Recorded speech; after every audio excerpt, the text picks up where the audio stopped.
Let go. I got hella swoops, I just do the shit. Hey, I got hella gas, you think I grew the shit? Niggas tweak by hoes, they on some goofy shit.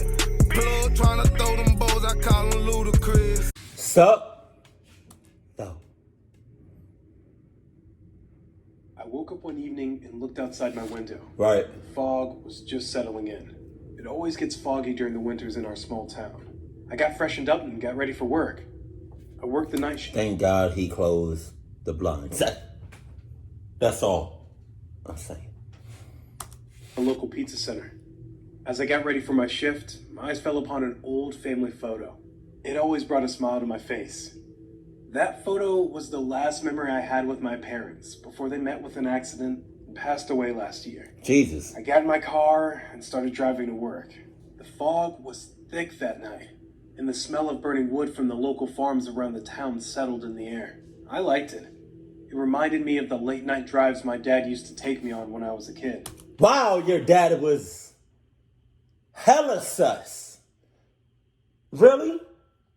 Driving in some thick ass fog. Gotcha. And now you like it. Okay. I don't like driving. I mean, I like driving. I don't like driving in some thick ass. Like, you ever been driving in some thick ass fog? No? Okay. Do it. Do it. Do it. Do it. You know I feel some type of way because my nose is flared. I reached work and met my friend Lizzie as I entered. The fog has never been so thick. I'm saying. It was a Thursday night, and I didn't expect a lot of deliveries on that night. As I sat waiting for the first order to come in, the local news caught my attention. It spoke of the disappearance of a young man named Elton. That took me by surprise. I knew Elton. He used to be my classmate in college. What could have happened to him, I wondered. Clock this. This was the second missing person case that had sprung from our town this month. What's wrong? Lizzie asked as she saw my face watching the news. I knew him. Elton and I were best friends in college. What you talking about was wrong? She says. What you talking about was wrong? There's 2 people missing already in a month in your neighborhood, and you not worried? Look at her face.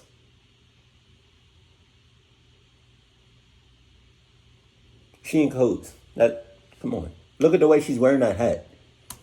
Replied to her. Well, I hope they find him. No, you Lizzie don't. said. No, you don't. Anyway, the first set of deliveries are ready. I picked up the pizzas and started making my way out. Be careful. The visibility tonight is low. No shit. My manager said to me as I walked out the door. I strapped the pizzas to the front seat of the car. I had 2 deliveries to make, and sadly, they were both in complete opposite directions. Wow. I sat in the car and looked at the 2 addresses I had to deliver to. The first one I knew, but the second one, I had never been there before. In fact, I never even knew that people lived at that location. Because they don't. That's strange, I mumbled to myself. I'd grown up in this town and had been living there for 21 years now. And not once have I ever heard of or ever been to a house in that location. That part of town was supposed to be abandoned as far as I can remember. Wow. So that's raising like a small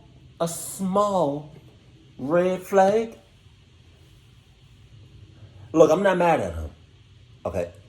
I'm not that mad because he knows that's a little sus. He knows it's a small red flag.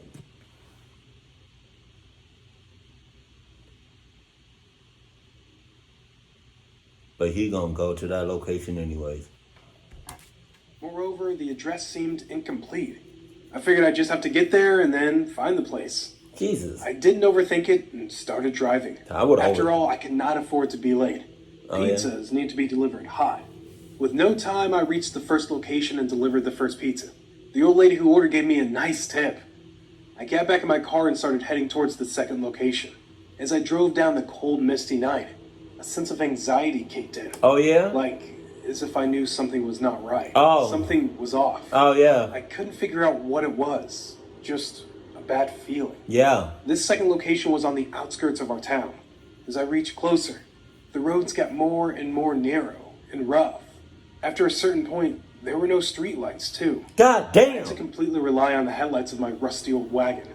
As I drove through the darkness, the car suddenly started to vibrate until the point where it stalled. I knew I should have changed the battery this week.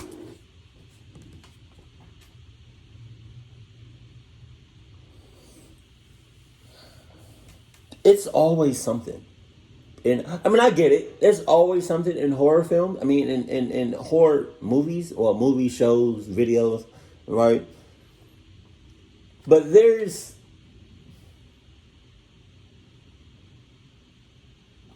all of these things right now in this video he could have avoided. What? To myself, my car had stopped, and I was in the middle. Look at that shit. Like, look, look. Like, he in the middle of, like, West Bubble.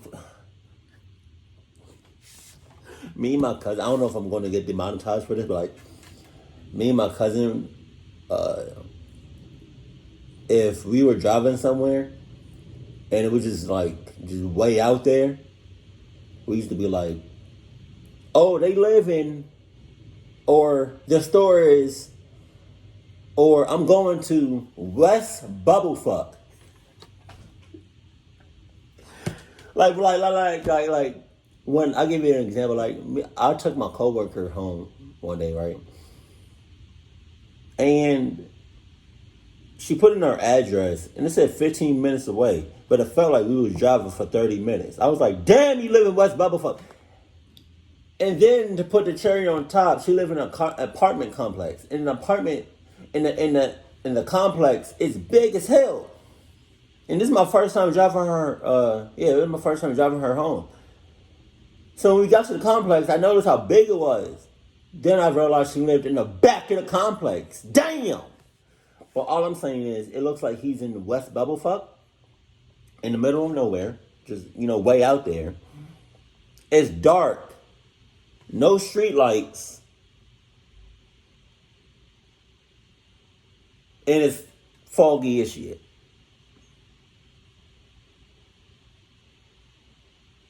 And I got some bomb ass noodles right here. Can't tell me this don't look fire. Hold on. Look at that. All kinds of seasonings. Look at that. Look at that. Look at that. Look at that. Look at that. Yeah. Oh. Nowhere. I kept playing around with the battery until it finally started, and boy, was I relieved. I'm not one to get scared easily, but if I'm being honest with myself, it was indeed an eerie night. No. After driving Oh, wow. for a while, I finally saw the house in the distance. God It was damn. an old, abandoned mansion. Or at least, it looked abandoned. Who could possibly live there? Ha ha ha ha ha. Boy, if I was you, rolling the window down, you scared the shit out of me, Cat. If I was you, lie to you not, considering my situation right now, I would have rolled down the window. That's all I would have done. Had the pizza in my left hand. Saw the house. Yeet! Threw it and then went back. I said to myself. I reached the front of the house, picked up the pizzas, and got out. By this point in time of night, the fog was so thick I had to use my phone's flashlight. God Just damn to it. watch my steps. There was not much light around. The whole house was covered in darkness, with the exception of a dim yellow light coming out of a single window. Jesus. I could hear wild dogs howling in the distance. I approached the front door of this huge dual mansion and rang the bell. Turns out, the bell never rang. It was not in working condition. So I knocked. I heard the sound of wood creaking, along with heavy footsteps approaching the door. As the door opened, I saw a big middle-aged man in front of me. He was pretty well built and had a long beard. His face was covered with small scars. They looked as if he had been scratched. He had a blank look on his face and just stared at me without saying a word. After a few seconds of awkward silence, I cleared my throat and said, "Your pizza, sir?" "Ah, yes. Food." he replied in a heavy, dull voice. I handed him the pizza and he took it and walked back in, leaving the door open. I don't know. Wow. Really, my nigga? I don't know why I thought he was going to say, when he said, oh, yes, pizza or something like that. I thought he was going to say, oh, yes, a boy. I just thought that's what he was. He looked like, he looked like he's going to say. He looks like a pedophile. He walked in. He threw the pizza box across the table and said, wait here. I remember thinking to myself, who would just throw a delicious pizza on the table like that? The action was pretty rugged, like as if he never really wanted the pizza. He walked deeper into the house to get the money for the bill, I assumed. With every step he took, the wooden floor creaked. He walked deeper into the house until I couldn't see him anymore, but I could still hear the sound of his footsteps, and the wooden floor creaking with every step. And then it stopped. There was nothing but absolute silence. Wow. I stood at the door waiting. The inside of the mansion was worn out. A few minutes passed, and I had not seen or heard anything yet. What's taking him so long? I said out loud. I felt a hard hit on my head from the back, and I just fell into darkness. No senses went off in your head. That's crazy.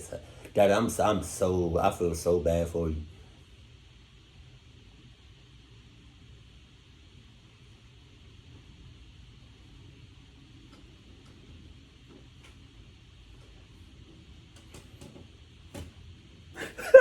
I don't know what the hell I was doing. The thing I remember is opening my eyes. I was on the grounds, inside the mansion. It didn't take me long to realize I'd been knocked out unconscious. Someone knocked me out from behind. I thought, what's happening? I was confused and could still feel pain on the back of my head. As I tried to reach my hand to the back of my head, I realized I was tied down. My hands were tied behind my back and my legs were tied together. What the hell? I whispered. The dim yellow light covered the room. I looked around and saw the pizza on the table. It had not been opened. Suddenly, I heard a husky voice. Ah, you're awake. Oh, no. And as I looked to my right, I saw the man standing at the end of the hall. He slowly walked towards me as his face came into the light. I saw the most wicked smile I had ever seen on his face. Fear kicked in. See what I'm saying? Why am I chained? Let me go! He put his fingers to his lips and went, Nah. It's time to eat, he said and walked into the other room, which happened to be his kitchen. What? I'm not hungry! Let me go! I shouted. I heard the sounds of rattling plates and spoons from the kitchen. It stopped and he walked out. Oh, God. He walked out with a meat knife in his hands. A chill ran down my spine as I looked at the knife and his bland face staring at me. I started to tremble with fear. He came closer and bent towards me and said again, It's time to eat! And he stabbed the knife into the back of my leg. It was in this very moment I realized what he meant. When he had said, ah, yes, food, when he had opened the door for me. He was not talking about the pizza I came to deliver. Oh, my God. I was the food. This demon of a man was a goddamn cannibal, and I was his dinner. Oh. I burst out in tears and cried and yelled and begged for him not to kill me. He put his bloody hand against my mouth and shut me up and said, I'm not gonna kill you. Not yet.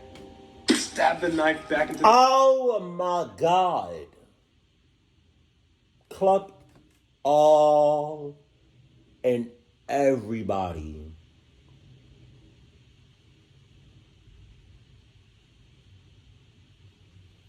That thinks cannibalism is where it's at. My leg and began cutting. I could not do anything except sit and watch as he cut my flesh. I cried and yelled, but that did not bother him. This pain, I never felt anything like it. It was bad, and every second it got worse. As he cut into my leg, I could feel the edge of the cold metal knife touch my bone with every stroke. He cut out a fist-sized piece of the back of my leg, and then stopped. This should be enough for now, he said.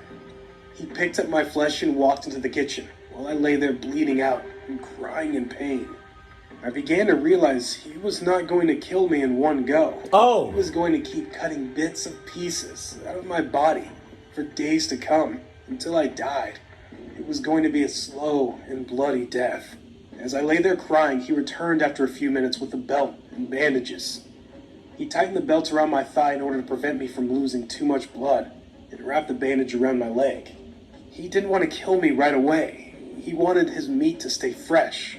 As he did that, I kept yelling and talking to him, asking why he was doing this to me, and begged him to let me go. He never said a word back. After he was done, he went back into the kitchen and started cooking my flesh. God damn. I could even smell it. He came out after about an hour with food on his plate. Oh, he better not try to offer that shit to you. Please don't. That's God, nah. From my leg that had just been cooked. He sat on the table and ate meat from my body right in front of me. Every now and then he would look at me and give me the evilest smile while he ate. After he was done, he walked up the stairs and went to sleep as I lay there in excruciating pain. My pants were soaking wet because of all the blood on the floor. Okay, but whole time, you've been out for a very long time.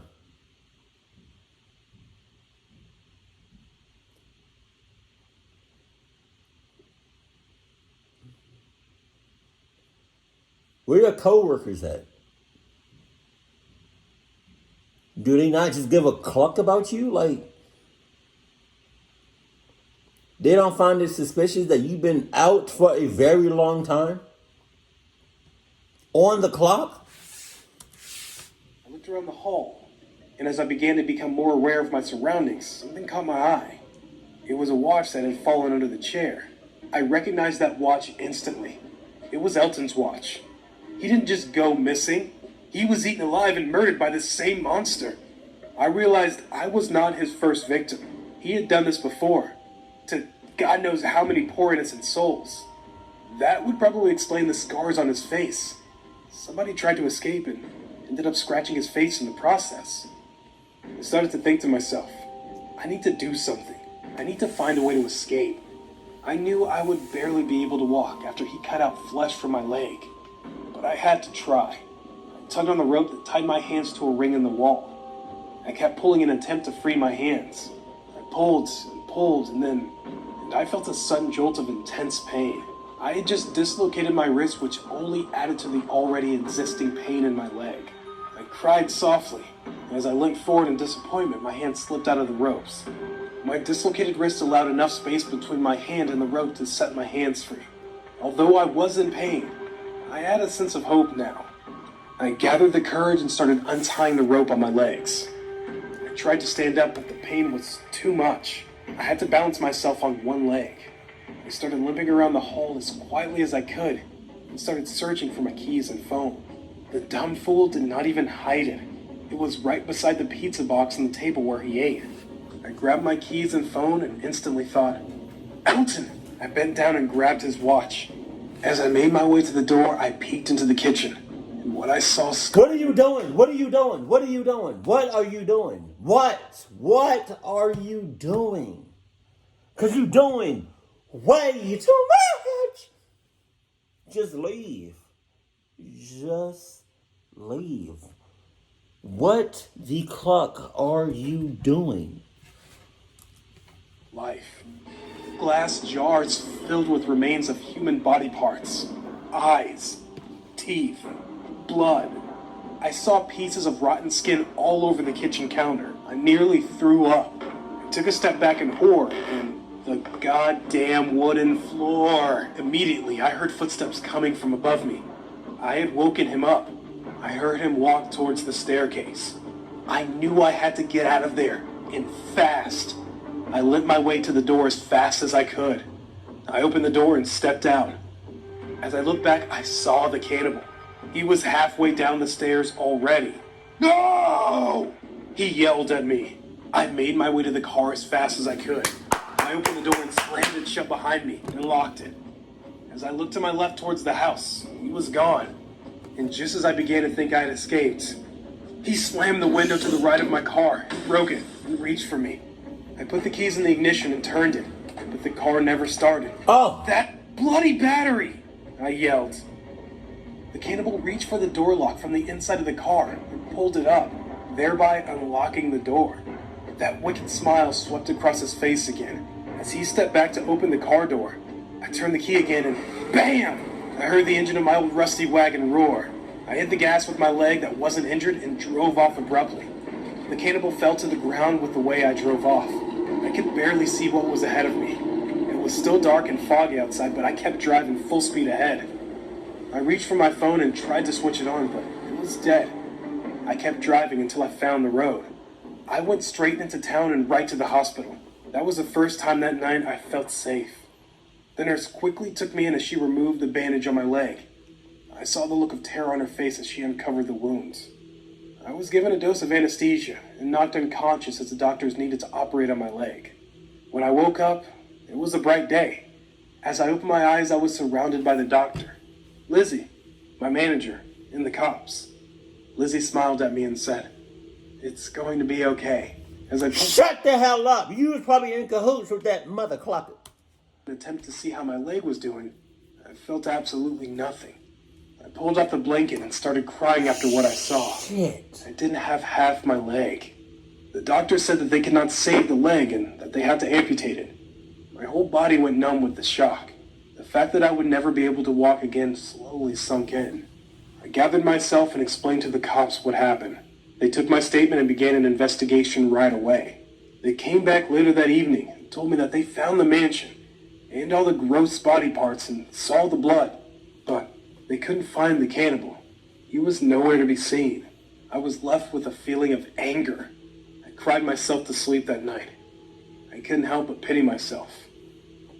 The next morning, I woke up late to find a pizza with a note resting on top of it. I remember thinking, this must be Lizzie. She must have come in and left me a pizza after a shift. The nurse who was walking by at the moment smiled at me and said, "You had a visitor earlier today when you were asleep. Oh! He was happy to see you." I froze with fear as I thought, he? If this wasn't Lizzie, then who? I grabbed the note and it read, "Can't wait to taste you again. Get healthy soon." God damn.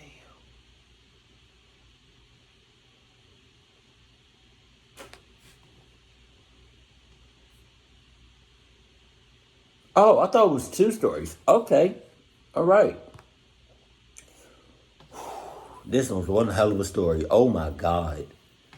Oh my God. As soon as he felt that uneasy, feeling, that's when he should have just went back and just said, "Cluck it," or just yeeted the pizza outside the window. Hail Jesus! You good off the tip. I'm good off the tip. Pause. But that's crazy, bro. Like, oh my God. I can only imagine what delivery drivers go through on a daily basis. Like, oh my gosh. But I'm mad nobody thought about...